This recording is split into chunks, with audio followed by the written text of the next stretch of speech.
rated M for mature. I remember when I was a kid, and every kid loves dinosaurs, and you would always be like, you know, oh, I love a velociraptor, I love a brontosaurus, right? And you could have that chart where you could see the scale of all the dinosaurs, and you'd have that one poor guy who was like 5'9", standing there looking nervous next to the stegosaurus and the, you know, brachiosaurus and everything, and you have that sense of scale. And I think if you're creating a cool video game universe with monsters, you want to have everything from something that's knee-high to him all the way to something that's, you know, 10 to 15 plus stories high and everything in between.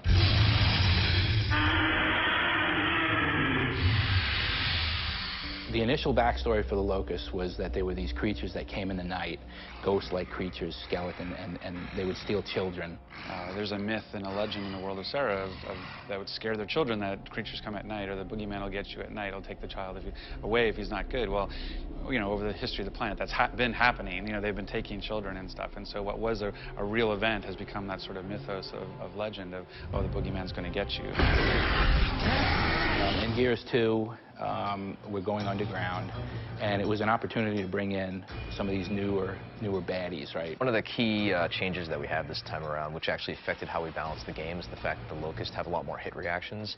So when the player shoots a few bullets into a locust chest, the locust will actually react in a believable fashion and stumble. And when you have a big boomer coming at you with a butcher knife and he's running at you, and you shoot him and he ducks his head and puts his shoulder into it, and you're shooting into his arm, and he's still sort of running, you know, against that fire hose, it feels really strong. I'd say the biggest thing is we have expanded our AI family by quite a bit. There's lots of different creature types, and there's lots of new ways that the creature types interact with each other. For example, there's a new guy called the Cantus. They have the ability to revive downed teammates on their side, so if you shoot down a locust but don't finish him, he can bring him back to life from across the battlefield. If you're in a fight with one of these Cantus guys and you ignore him, you're just fighting the front guys, they're just going to keep coming back. And if you do enough damage to him, he'll actually spawn tickers to go after you and try to distract you while he does other things. I love the tickers. The tickers are my new favorite enemy. It's sort of like a moving, walking landmine. Tickers! Their whole purpose is kamikaze, so they just kind of scurry around and hide until they see you, and then they'll just charge you, and once they get close to you, they kind of like, you know, flex their muscles on their back and blow up this bomb that's on their back, so.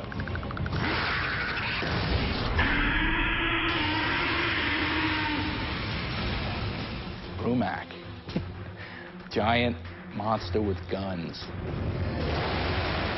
That was the first creature I saw for Gears of War back when I started. He's seen multiple iterations. We have him in Gears 2 now, where his armor is off.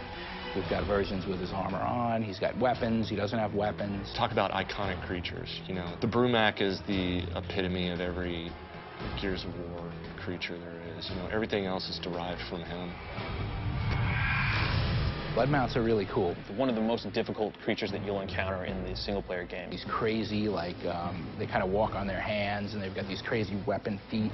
That was a tough character to evolve because of the mechanics of it. We came up with this idea to kind of have it where he's walking on his arms, and his body kind of wraps up underneath, and it's his feet that are kind of sticking out in the front that kind of jab you. He's a really bulky, like, cool-looking character that the palace guards ride.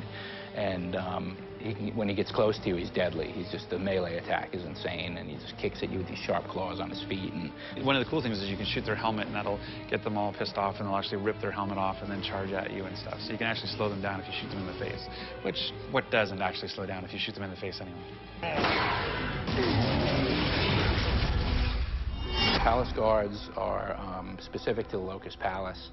He's essentially a Theron, but a crazy, mental, much more badass Theron. I think the one word that we do use most often, and probably daily, is badass. I think it's my art director, Chris Perna, it's his favorite word. Right.